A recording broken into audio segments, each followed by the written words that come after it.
Kita ke informasi selanjutnya, Saudara. Dua oknum sopir truk Pertamina ditangkap polisi. Keduanya diduga selewengkan BBM jenis Pertalite saat menyuplai ke SPBU Kemah di Minahasa Utara.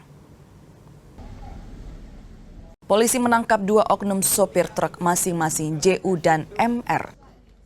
Keduanya ditangkap atas dugaan penyelewengan bahan bakar minyak Pertalite saat menyuplai ke SPBU Kemah di Minahasa Utara, Manado.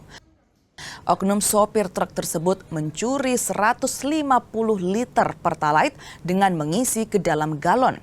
Keduanya terancam Undang-Undang Migas tentang menimbun dan melakukan penyimpanan BBM tanpa izin usaha dengan pidana penjara paling lama 3 tahun dan denda paling tinggi 30 miliar rupiah.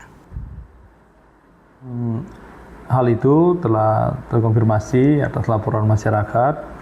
Kami langsung turun ke lapangan menuju TKP. Di sana ditemukan terjadi tindakan yang menuangkan BBM bersubsidi ke galon ukuran sekurang lebih 25 liter.